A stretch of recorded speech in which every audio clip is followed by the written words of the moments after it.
Welcome to Our Stories Matter, Campus Voices, civil engagement in an era of division. This season, we're asking one urgent question.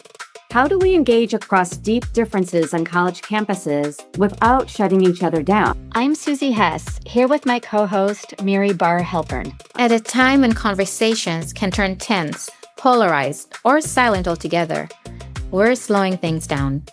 We're practicing something harder than arguing, listening. In this season, we interview leading scholars, journalists, filmmakers, and legal experts who share practical tools for navigating difficult dialogue, including confronting the rise of Jew hatred on campus. This isn't about avoiding difficult conversations. It's about developing the relational courage to stay engaged in them. It means showing up with curiosity, respect, and a willingness to listen, even when it's uncomfortable. Join us as we explore what it takes to remain in the conversation during a time of deep division. Welcome to another episode of Our Stories Matter. Today, we're asking the tough questions: how can educators and administrators truly combat the rising tide of hostility on college campuses? We're sitting down with friends, data expert Ayal Feinberg, who is the Associate Professor of Political Science and Antisemitism Studies at Gratz College's Center for Holocaust Studies and Human Rights. And our friend Anila Ali, an ambassador of peace and Pakistani American Muslim women's rights activist. And we're going to unpack the alarming surge in anti-Semitism and the systemic failures that allow it to thrive. Susie, I'm so excited for this episode. First of all, because we're with friends that both of us met in the last 2 years, but I also feel like every time I meet with Ayal and Anila, I feel inspired and I'm learning something new. So today, for example, Ayal is going to help us make sense of data. I'm not a data person, and every time Ayal speaks, I'm like, okay, tell me more, and how can I use this data to shape opinions?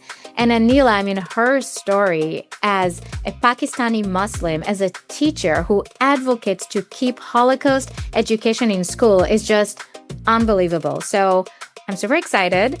Let's get into this important conversation. Ayal and Anila, we are so excited to have you with us today. We're going to jump right into the question because I know many people are waiting to hear your voice. We often hear about people feel unsafe on college campus and student reporting being harassed, but you're a person of number, right? And data. This is what I love about you, among a lot of other stuff, but you have some data to back up stuff. So from what you're seeing, does the data actually suggest that it becoming more hostile to be on campus, or is the nature of the hostilities changing? What are you seeing? It's a great question. It's a complicated question. Let me give you a very simple answer, and then we'll go into the nuance. The answer is yes. Things are becoming increasingly hostile, especially when you look pre-post 10/7 for the Jewish community. But let's get into some of the nuance. We don't have excellent longitudinal data pre-post when we look at 10/7 kind of being that inflection point where we start to see major differences on college campuses. But the data that we do have, we can extrapolate that in some cases the experience is not even a 10-fold increase, but a 20, 30-fold increase in anti-Semitic hostility amongst students and also faculty and staff. Really important not to forget the faculty and staff that are really important figures within the community.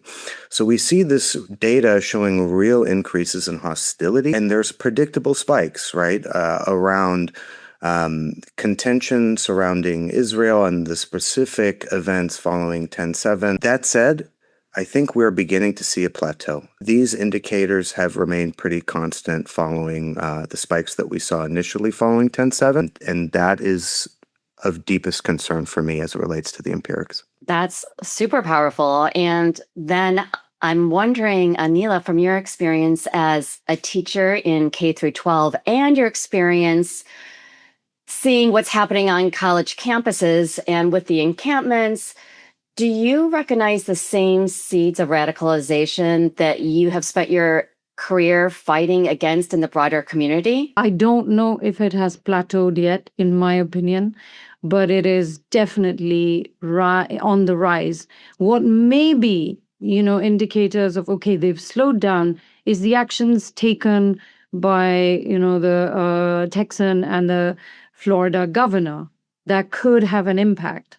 on the slowdown of anti-Semitism and attacks on students and just people walking on the streets and children. But I can tell you, I was a California public school teacher, and of course, as a Muslim after 9/11, I was kind of suspect. Where is she from? And the day that happened, that was the day my 9/11, my career started in a seventh grade classroom. And a lot of people came to me, educators, and they said, is your family okay? I said, I'm Pakistani. And I realized that as a teacher, I have to educate the educators.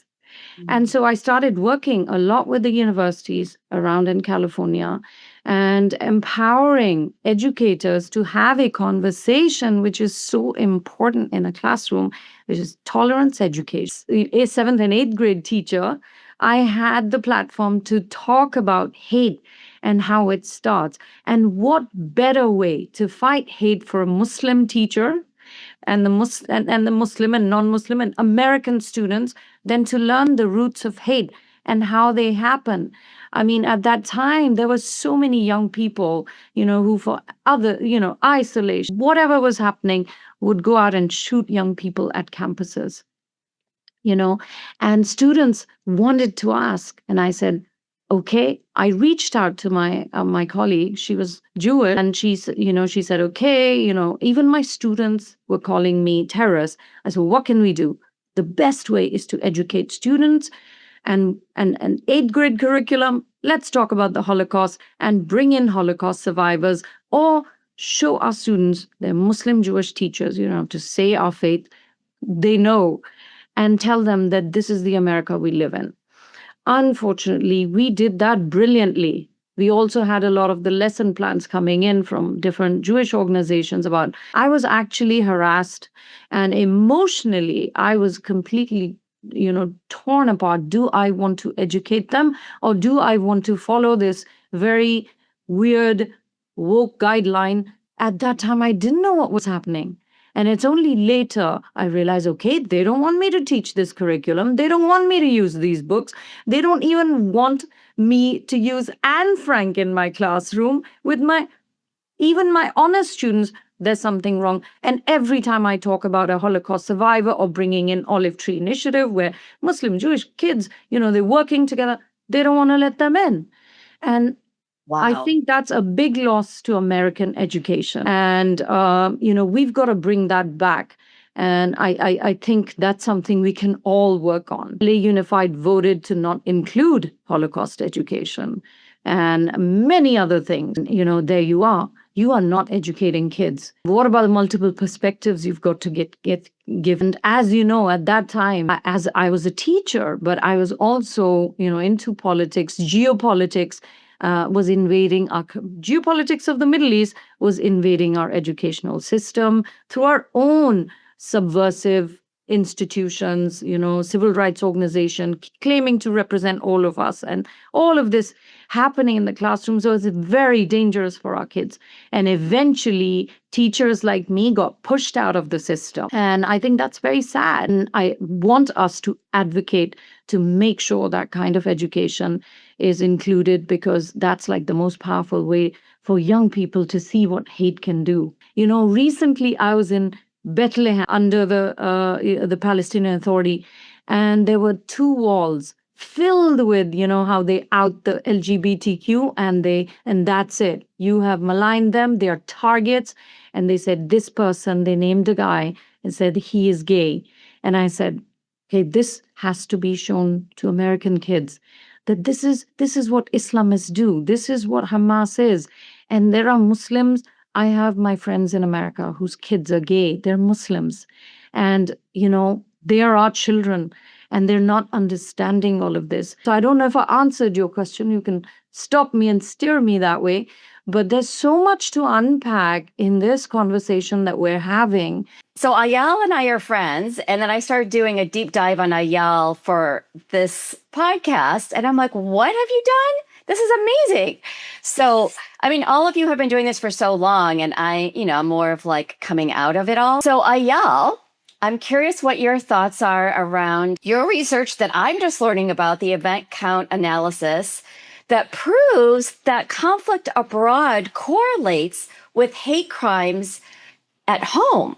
So I'm wondering your thoughts about what Anila said, and what do you think university administrator? Again, I was caught off guard, but why are administrators? They're the ones who should have had your research, right? 100%. First, let me say that I'm still in awe of Anila's response, and there's so much to process here. And I think there's tremendous power in her anecdote and sharing her individual story, especially, right, as I'm going to talk about some of the large N empirics that we know associated with this. So the research that I am assuming you're referencing is work that was published in Politics and Religion, and then in Perspectives on Politics, that showed a clear linkage between when Israel was engaged in conflict, either in the West Bank and Gaza or in Lebanon, and it reached a certain hostility threshold, that it was associated with spikes in anti-Semitic hate crimes here in the United States, violence here in the United States.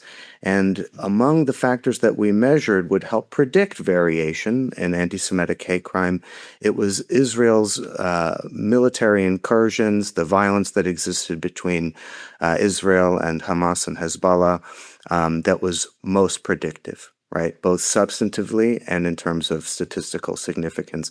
And all of that was well before 10/7. So even in the most philo-Semitic country in the world, or at least that's what we thought outside of Israel, right, that even here, right, it was Israel that was the most important predictor of anti-Semitic hate crime. Why wouldn't administrators be aware of this? Why wouldn't they build policy into this? Certainly, debate and concern around Israel and Zionism is not something that's new on campus.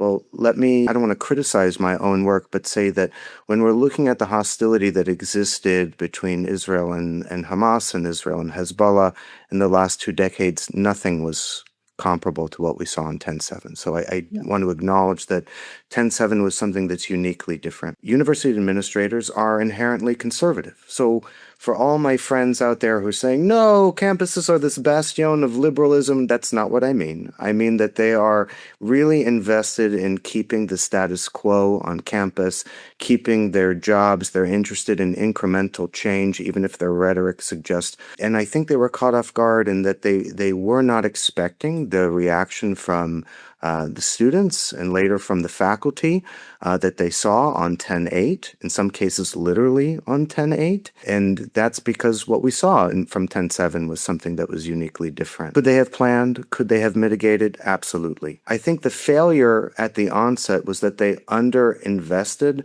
in an immediate response. So they start to see this reaction. They're aware of this reaction. They're seeing the letters. They're seeing people on the steps of institutional buildings engaging in rhetoric that is unbecoming of their institution. And they didn't invest in surge planning. There was no rapid response.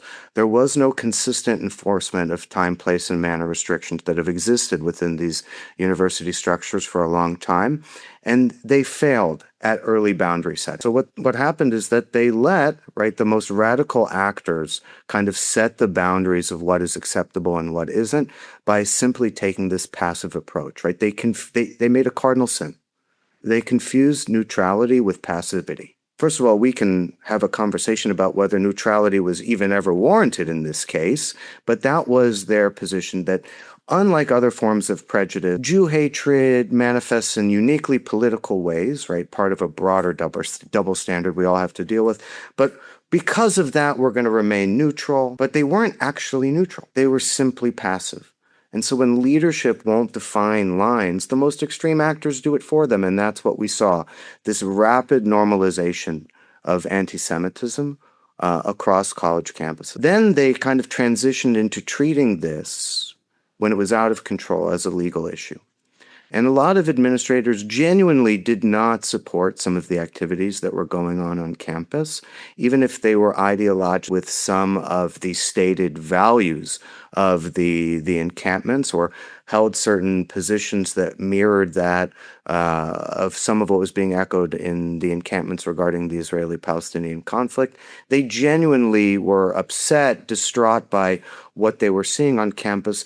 But as we saw with the initial congressional hearings on this, right, they treated it like it was a free speech issue rather than a normative issue. They were given legal guidance that you should say, well, it depends on context, right? And that we have to be very careful regarding speech. This is not a speech issue. Experienced hostility, experienced prejudice of the Jewish students is something that, and any student, is something that you need to universally condemn and uniformly condemn. And they made again, another cardinal mistake of kind of relying too heavy on the legalese instead of engaging with the community as a community that was in pain. And going back to Mary's own research, indirectly invalidated the experience. I find that a lot of, to your point about where the change should be, many still do not want to engage in this type of conversation. And part of it, from what I'm seeing, and please, Anila and Ayal, tell me if you're saying something else, a lot of it to me seems like it's under the social justice, or like you said, the freedom of speech. So we don't want to go there. And to the point that you made before, and also what I've been saying from our research, there is those microaggression and the traumatic invalidation and the hidden way that anti-Semitism, or it doesn't matter how you want to call it. You want to call it anti-Zionist, go for that. You want it, whatever it is, there is a harm that is being done under that social justice kind of framework. I'm wondering from both of your perspective, what should administrators do about it, or how should educators do anything about it, if they should actually do something about it? May I say, Miri, what the Cal State Northridge professors did? They allowed a diversity of opinions to come on campus. Recently, a professor at Harvard had the courage to invite us to give the students a different point of view, also award us for standing. They resigned because there's pressure in the community because they have the same invisible tunnels under the mosque that they have in Gaza. They have built this entire, their armors down there, that today an Ivy League can't call us and say, we want you to listen to these Muslim women that have been fighting terrorism and extremism since 9/11. I did not come to America to be silenced. I came here to be liberated. For God's sake, I lived all my life in these Muslim countries. Sometimes I can't speak because I'm a woman. Sometimes I can't play sports because I'm a woman.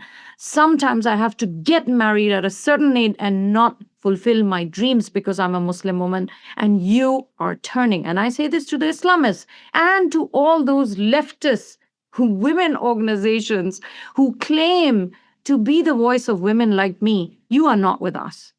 Neither do you educate the students in America to stand with us. That is why you're seeing complete silence on Iran. There are young children being murdered, executed, and my prayers for the Iranian women and children and men now who are standing up for what they believe in, because their civilization is in danger by the Islam. And so is America's civilization if our educators don't have the courage to invite voices like mine, and they have to hide us. You tell me, what are we educating? What are we giving these universities $70,000 and $80,000 a year for?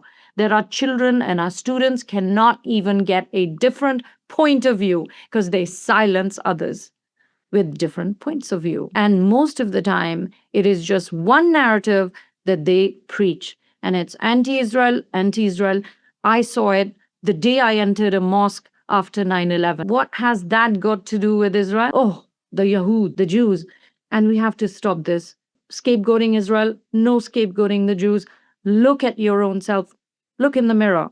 Everyone has to look in the mirror. October 7th was a manifestation of all of that hate that they were teaching at university campuses. And I said Cal State Fullerton. There was a breakdown of Muslim Jewish students having iftar and Shabbat together 10 years ago. To build on Anila's response here, Yeah. I think there needs to be a demand that administrators end the double standard in treating Jewish hostility on campus as something that is almost always, if not always, political. And I think that that's at the heart of some of the challenges for administrators and their Jewish constituents and for their entire communities, is this feeling that, well, if we're going to treat Jewish hostility the same way we would any other hostility, we're going to face a very different response.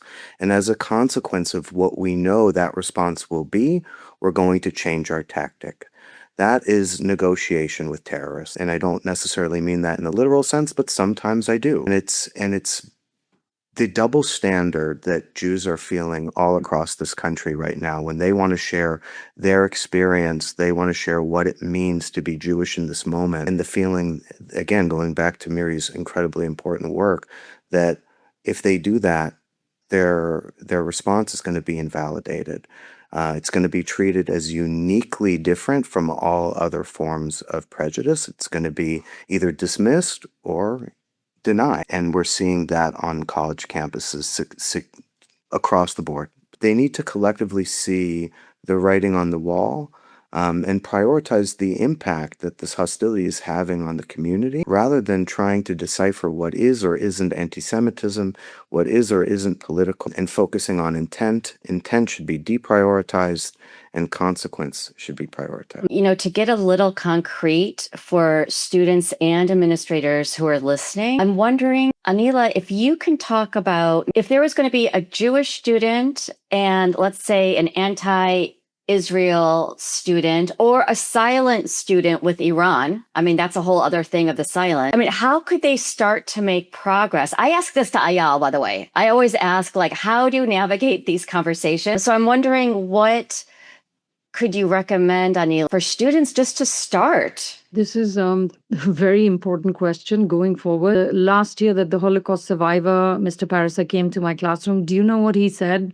He said, Anila, it's great you're doing this on school campuses, but what about the colleges and the university? He left me with that thought. And we began the Olive Tree Initiative, which was on the Irvine and all the California campuses. What was our goal? To have Muslims who may not be pro-Israel, Jewish students who may or may not be. You know how California kids are.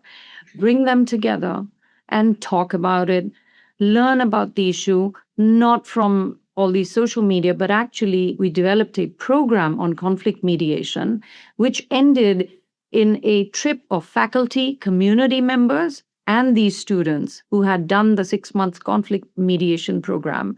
We would take them to Israel. I went with them to even the West Bank. I met the Palestinian Authority with the students and faculty, and we came back and they heard from me. This was a California educators. So a lot of them, I said, no, they're asking me, to bring money. Islam is against all of that. And I told them that the kind of conversations that come about and students get to know each other, majority of them had not met a Jew and not met a Muslim and so on, or a Coptic not met a Muslim. It just is the most powerful tool to bring different voices and to have a border of courtesy, respect, and understanding that the geopolitics will not divide us as humanity. That no, you can't dehumanize a whole race and say, no, I don't want to listen to them. I'm going to shut down this conversation just because you sound pro-Israel or pro-Jewish. We have to bring that kind of civility back. So the conversations that used to happen on campuses need to happen again. So I asked, we're open to helping you start that conversations. They were around food, halal, kosher cooking, young students sitting together. That does dispel misconceptions. The majority of the Muslim world is not Arab. A lot of these students that are radicalized by the narratives, anti-Semitic narratives in the mosque, to hate the Jews, and then to hate the Christians. They are not anti-Semitic by DNA. We can still redeem these young Muslims who are coming in from different countries or who live here and from South Asia and larger Asian Muslims and have them understand they're a lot more open-minded. And I say that would be the first start. We may not be able to get back a lot of our young people who call Hamas resistors, but we will be able to redeem these young people and have them become responsible leaders. So the bringing back that conversation at campuses is very important, very difficult. And we built it over 16 years, but it's important to do that. And now It's not later, it's now. Oh, it's yesterday. You know what I love about what you're saying? Yes. It brings it back to the humanity and the shared experience between people as people. Food, halal, kosher, Yeah. seeing individuals not as their huge entities, but just like you and me, just having a conversation about shared interests and things that we like about culture and learning about culture. And I love like going back to the basic, just the basic parts of humanity and what connects us. And just building on that, I guess one final question for you, Ayal, is so we know what to bring. What should they stop doing? Like, what should administrators stop doing on campus? I'm going to get to that, but I want to speak to what you and Anila just said for a moment. And I think abstraction enables cruelty. And one of the challenges we face is that when we define or fail to define Zionism at a personal level, and we kind of accept how it's being defined by others, we give way to a certain abstraction that allows for this rhetoric to have the power that it does. But when I explain to someone that I'm a Zionist and what it means to me is being able to go to a place, really the only place in the world where I don't have to think about being Jewish first, and what that means for my own freedom of thought and movement and behavior, and how freeing that makes me feel. When I explain to people that part of my Zionism and my fondest experiences of being in Israel is going to the shuk and negotiating with my Arab friends over halva or whatever else I shouldn't be buying, and my dentist is really appreciative that I am. Or it's going to Dayat al Carmel with the Druze and having falafel and getting the best pita in the world. All of a sudden, the Zionism is racism slogan, this rhetoric that really means nothing, but can mean everything when you leave it in the abstract, right? It doesn't have the same power anymore. So I just want to encourage everybody to bring, I say this bizarrely as the large and quantitative person in the space, right? To kind of bring their personal narrative to the conversations that they're having and not to let others define you. I think that's very, very important. And to be vocal, as hard as it is, challenge the abstraction with your own individual experiences. And even if those aren't going to be appreciated, frankly, even if they're going to be invalidated, others can't take that away from you. So you asked Mary about what administrators maybe should do. Again, I think first and foremost, you need to be explicit about what is and isn't acceptable on campus and not just say it publicly, make sure everyone is aware of this and follow through and don't hesitate to really bring about the consequences that are necessary for people that violate these campus norms and rules, because the status quo is untenable. And they're also really allowing for the weaponization of this issue to do serious damage, maybe irreparable damage, to their own institutions. Even though the short-term consequences might be very unpleasant for campus administrators to take a more serious position on the protection of Jewish students and faculty and staff, the end result almost certainly will end up being better for not just their individual institutions, but for higher education overall, which so many people feel is under assault at this moment. It's really up to administrators, first and foremost, to save the academy. So far, they have not invested in doing very basic things to protect it. Beautifully said. So our final question for both of you that we have been asking everyone since the beginning is, what will both of you do for your own wellness today, this week, so that you'll sustain, because we need both of you? So last night I was in the living room with my daughter, acting out a scene from the movie Hotel Transylvania. I knocked over a doll that was playing the role of Dennis from a little chair. And in the scene, I was feeding somebody else guacamole.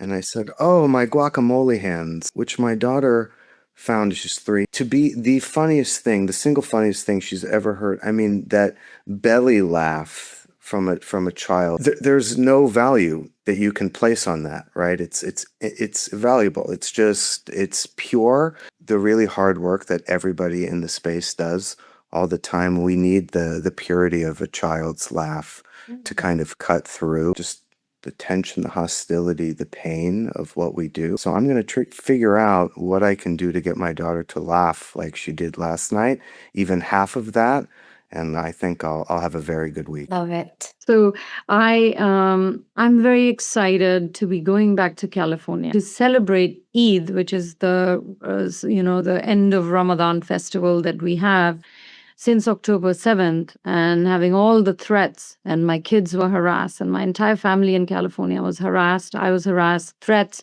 I could not openly sit at a restaurant with them. So for me, things have changed. There's a slight improvement in people, they're thinking, okay, no, maybe that wasn't right.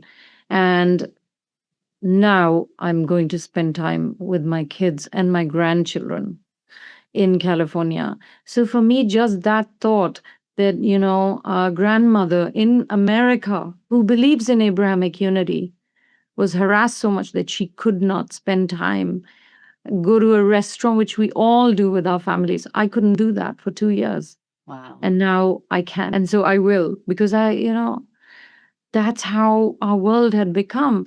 And for all the things that Miri and Ayal and Susie or everyone is doing, I hope that that never happens to our children and grandchildren. What a great way to end. May we all enjoy those little moments with our loved ones. Thank you so much for being here with us today. I love your voice, both of you. Keep doing what you're doing. We need you. And one last thing, Muslims and Jews must speak up for each other. And, no matter who they are, whatever we're saying, if you don't want to say it, at least share and repost our stuff. Yes. Yes. Thank you all for the 100%. opportunity. Thank you. Thank you. Thank you. Bye. We'd like to thank the Academic Engagement Network for their generous support, music designer Ivan Reyes, podcast coordinator Chandler O'Reilly, and to all of our listeners. Today's episode is co-produced by Associate Professor Susie Hess and Dr. Mary Bar-Halpern. Our Stories Matter, Campus Voices, Civil Engagement in an Era of Division, is brought to you by Trauma Informed Learning Alliance. Check us out on Facebook and Instagram and our website at traumainformedla.org. Please give us 5 stars on iTunes so more people can have access, and donate to traumainformedla.org so we can keep healing through our storytelling episodes.